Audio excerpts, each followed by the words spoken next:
In the name of DJ Twitch, aka the boss, I'm doing this one so you guys can follow the money. So people held accountable. Listen up. Be holding a second day of hearings on the downfall of cryptocurrency exchange FTX, examining how the company's implosion could impact the industry. FTX investor Kevin O'Leary, who lost millions, had this to say regarding how the fallout occurred. In my view, my personal opinion, these two behemoths that own the unregulated market together and grew these incredible businesses in terms of growth were at war with each other. And one put the other out of business intentionally. Now, maybe there's nothing wrong with that. Maybe there's nothing wrong with love and war. But Binance is a massive, unregulated global monopoly now. They put FTX out of business. Now, lots of other reasons, I'm sure, but that's my personal opinion. That is what Sam Bankman-Fried told me in terms of where the assets went. Embezzle money. Binance didn't, incinerate all of the, accounting trails for where the money went in terms of Alameda Research. So I'm wondering if you think that you're laying a little bit too much blame at Binance's foot as opposed to saying, you know what, SBF ran this operation that was just completely a mirage. No, that's not what I was asked today. That's not why that hearing was put together. It was designed to explore the reasons for the demise of FTX. And look, there's lots of accounting issues. There will be lots of investigations. There's lots of litigation. But let's just talk about where the money went. This is a pretty simple situation. Way back on the Saturday when after Friday, after it was I'm going to give you a date here. I'm just looking up my notes here. Saturday, November 12th. I noticed in our corporate accounts, yes, I am an investor, there was nothing there. Not only were there no assets, there were no records. There was nothing. So it had been stripped clean. So I decided, okay, I know the management of this company. I'm going to make some phone calls, ask where it went. Where was it? Did it get hacked? Did it go to the Bahamian government? Did it go to wherever, FTX US? Just where's the money? It's a very simple question. It's not brain surgery here. And I just called Sam up. Sam Bankman-Fried said, Sam, where's the money? And he said, I don't have access anymore to the servers. And I said, okay, walk me back 24 months. Where'd the money go? Forget about the small stuff, the 50 million, the 200 million, all the stuff, all the allegations, all the allegations of fraud. Forget all that. Tell me, you're a $32 billion company. Where'd the real money go? That's when I learned that he bought back all the stock from Binance. They were a 20% shareholder. I didn't know that. The second largest shareholder, maybe, I don't have the records, but we're going to find this all out. And the first largest shareholder, the biggest shareholder, Sam Bankman-Fried himself, bought out all the stock of Binance. And I said to him, why would you do that? Why would you pay a $32 billion valuation for something that you sold for seed stock valuations just months ago? He said, I can't get licensed anymore. Anywhere I go, when Binance is 20% of the cap table, the regulators turn me down. Now, either CZ was being uncooperative or he had reasons not to disclose whatever the regulators wanted in every geography they went. So, according to Sam Bankman-Fried, these first words, I had to buy it back. I had to bring it back on the cap table. You want to know where the money went? That's where it went. And all I'm saying is, sure, there's other allegations, and I know that's all going to be put through the systems. Sure. I get it. But that was the major loss of the balance sheet was basically a related transaction between two shareholders. And the only reason I brought it up is that sounds like a Madoff clawback to me. I mean, there's something wrong here. Can I ask you, Kevin, because you made it sound like he used cash, he used money that was in various accounts in order to do this, money that was in your account, for instance. But did Sam Bankman-Fried use FTT tokens to buy any part of that Binance stake back? Great question, Melissa. Nobody knows. There's no records anymore. And that's the first place I'm sure John Ray is going to look. But was it cash? My bet is a lot of it was cash. We just simply don't know. But the point is, let's move forward now to the week of November 6th when this company went bankrupt. Why in the world would a block trade like the one owned by CZ and or Binance be tweeted out saying, I have $550 million worth of FTT tokens I'm going to put to the market? You don't trade like that. You arrange a cross. You go and find buyers, you form a syndicate, and you clear market with a trade.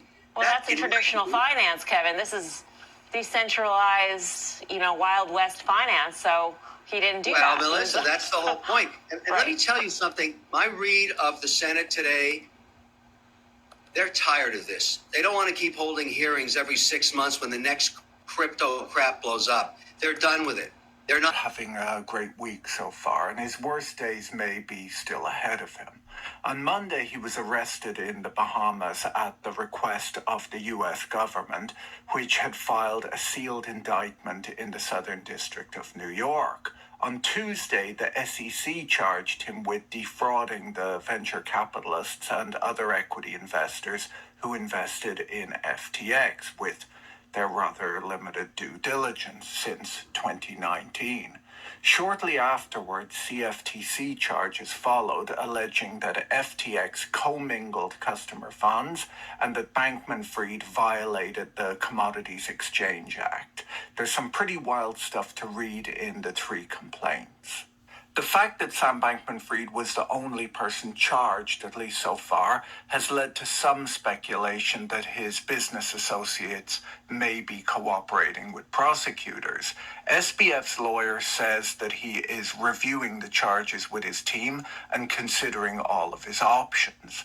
There are 8 criminal charges in total against Sam, which include wire fraud on both lenders and customers, conspiracy to commit wire fraud on both groups, conspiracy to commit both commodities and securities fraud, as well as conspiracy to commit money laundering. He faces a maximum 115-year sentence if convicted. 30-year-old former billionaire include wire fraud conspiracy, securities fraud conspiracy, and money laundering. And the SEC is now saying they too have authorized separate charges relating to his violations of securities laws. Bankman-Fried was once considered one of the most powerful figures in crypto before his company suffered a liquidity crisis and filed for bankruptcy last month, leaving at least 1 million people without access to their funds. He has denied defrauding his customers. Once the dust has settled and once all the investigations have happened, that you won't be arrested for fraud? I don't think I will be. I don't think I tried to do anything wrong. I don't know if FTX deposits being used to pay off Alameda creditors. I didn't knowingly commit fraud. I don't think I committed fraud. I didn't want any of this to happen. I was certainly not nearly as competent as I thought I was. The former FTX CEO teamed up with a slew of high-profile celebrities in TV ads and Super Bowl commercials promoting crypto. The key question for investigators, whether FTX misappropriated customer funds when it made loans to Bankman-Fried's hedge fund, Alameda Research. This is CZ. CZ is the CEO that exposed Kevin O'Leary. CZ, the CEO, who is the management of finance with Sam Bankman-Fried. Listen up. That if somebody asked you for $2.1 billion back, would that be okay? Would you be able to still withstand things? We're financially okay. Including you have $2.1 billion to give away. If somebody came to claw that back, you'd still be fine? We'll let the lawyer handle it. We are financially strong.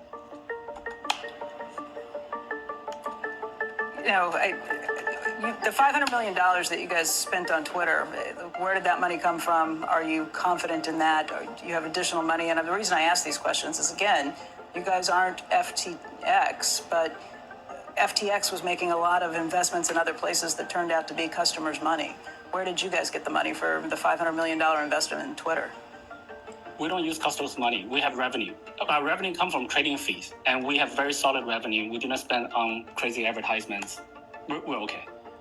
And we paid the Twitter investment already in cash. was done. It was not customer money.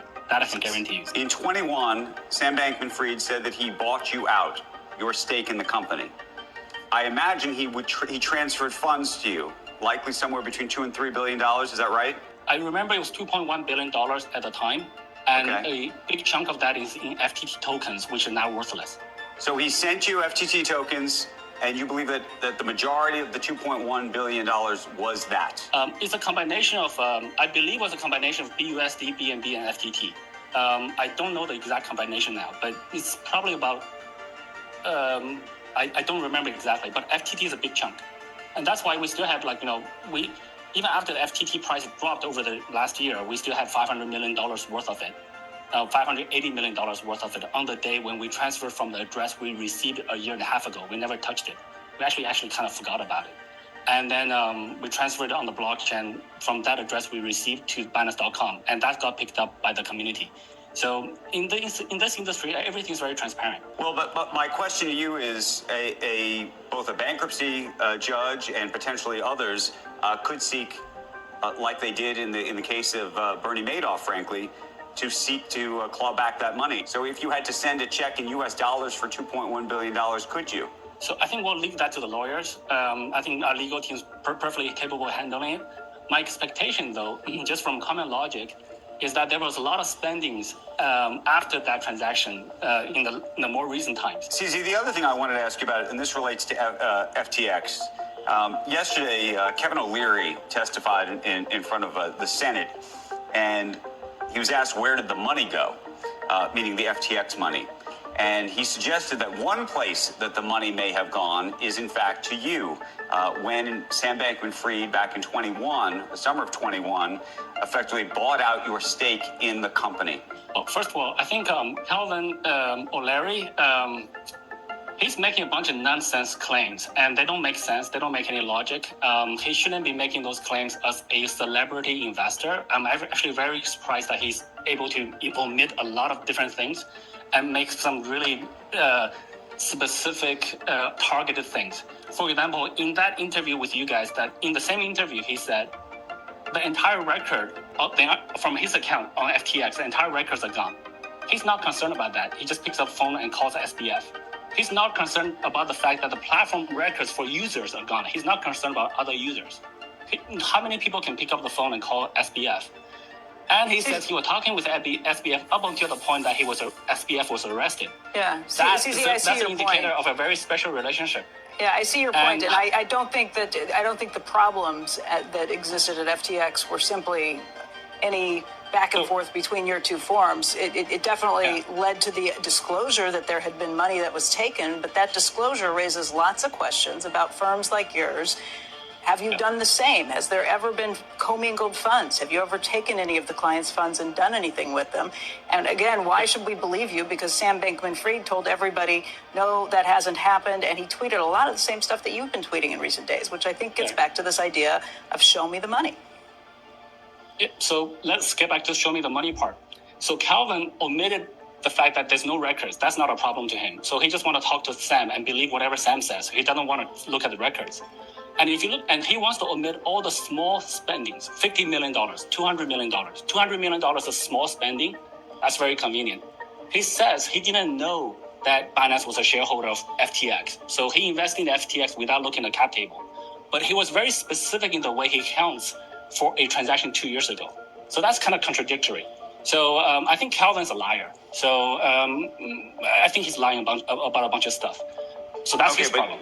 Dorsey's, obviously, Larry David was in the FTX Super Bowl commercial. Tom Brady took on his role as a spokesman of sorts for the company. You're a spokesman for the sorts of the company.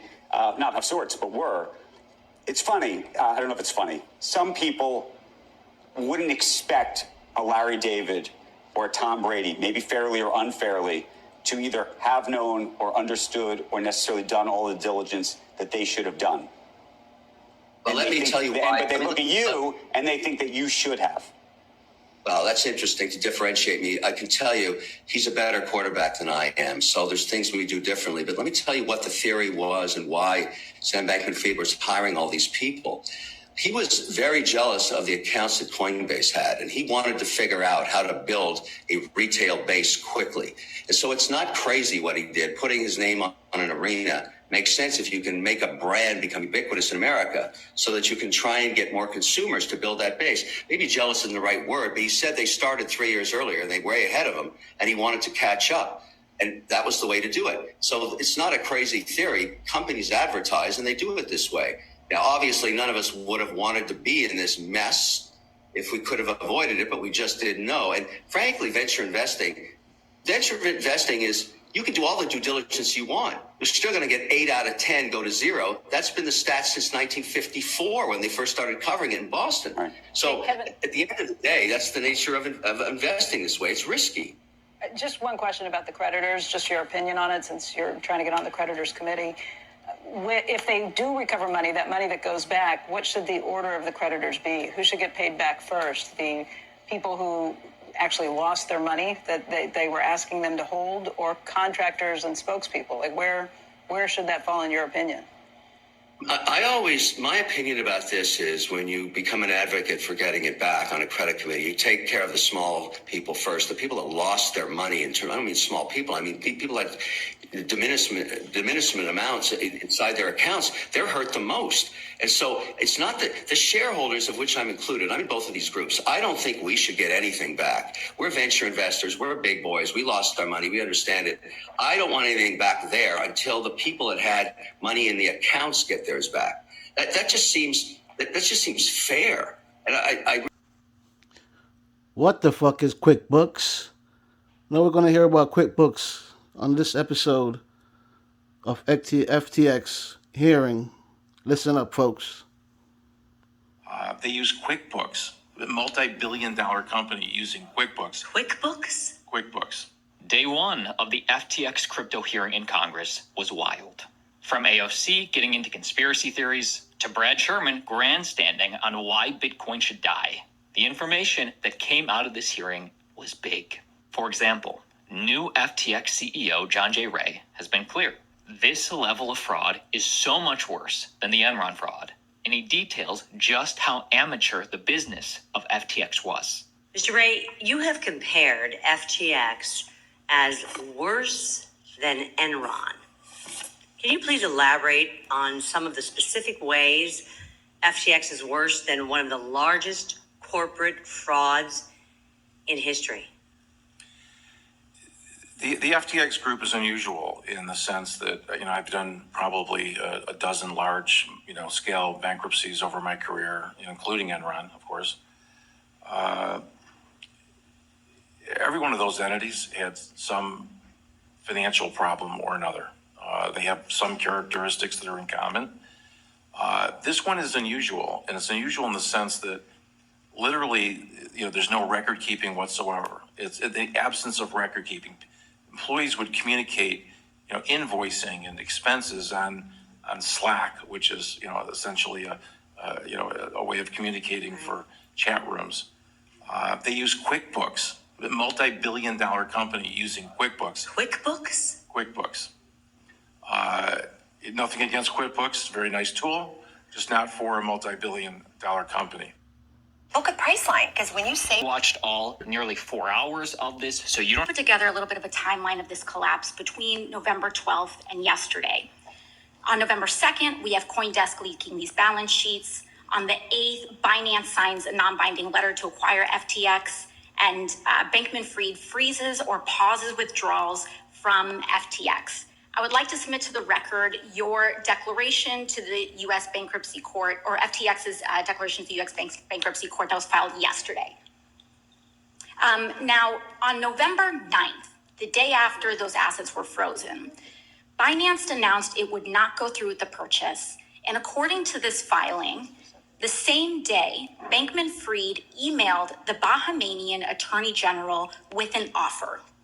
That offer stated that he would offer to unfreeze withdrawals just for Bahamian customers on FTX, quote, so they can tomorrow fully withdraw all their assets. Correct. Is that correct? Yes. Now, on November 10th, FTX DM, the next day, was placed into a foreign provisional liquidation in the Bahamas, correct? Correct. The next morning. Now, after that, Bankman-Fried then made good on his offer, on his previous day's offer in that email to the Bahamian AG, opening withdrawals just in the Bahamas for a period of 25.5 hours. Is that correct? Correct.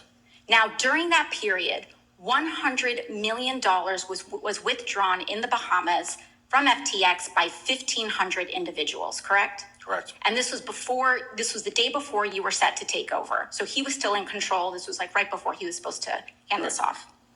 And then on November 16th, the Bahamian appointed joint provisional liquidators did something very interesting. They came here to the United States Bankruptcy Court and sought an entry to recognize the Bahamian liquidation as the main foreign proceeding. Would control be of any potential value to Mr. Bankman-Fried for that Bahamian proceeding to be the main one?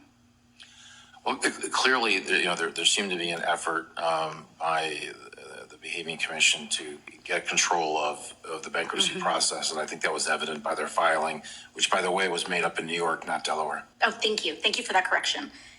Now, did you uncover any evidence that demonstrates that this window, that 25.5 hour window, opened in exchange for any consideration offered to Mr. Bankman-Fried by the Bahamian Attorney General or any state official, including a promise to initiate liquidation proceedings which might offer a path towards Mr. Bankman-Fried retaining some control or influence over FTX.com? We intend to investigate that very thing. Thank you very much. Now, I'd like to dig into a little bit of the timeline of yesterday. Yesterday, you filed that same declaration that revealed some of this explosive information. What time did you file this? That was late. Around what time? Yeah, 3 or 4 o'clock. Around 3 or 4 o'clock. Now, when you file this information, that requires, that essentially discloses that you are sharing this information, and it discloses that to opposing counsel, correct? Yes, we docket it, and the world knows about it. Now, if opposing counsel essentially becomes notified of this, that would mean that Bankman-Fried and potentially Bahamian officials would have been potentially privy to that information starting around 3 or 4 p.m., correct? Correct. What time was Mr. Bankman-Fried arrested yesterday? I believe it was in the early evening hours after 4 o'clock. I believe it was 7 around, o'clock, perhaps. it was in the evening after that filing. 6, 7 o'clock, yes. I would like to submit to the record the statement from the Attorney General of the Bahamas issued yesterday on the arrest of Mr. Samuel Bankman-Fried. And after submitting that to the record, I would like to note that in this statement, they stated at such time as a formal request for extradition is made, presumably by the Southern District of New York, but they do not state when that request for extradition was made. Do you believe that information is important for us to understand in order to piece together a timeline, Mr. Ray? Yes, sir. I certainly don't have that full timeline, and that's something that we look forward to learning. Ball drop. No, folks, like I tell you, DJ Twitch demise won't go in vain. Lots of people are going to prison. Sam Bankman, and lots of others. Enron number 2.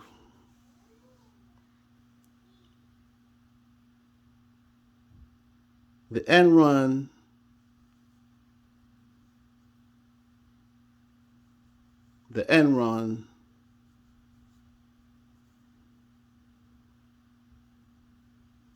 of this millennium.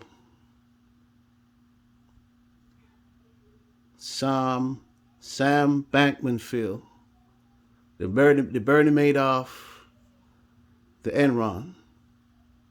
Thanks for rocking with me. Chronic Pain, the Inner Demon. Peace.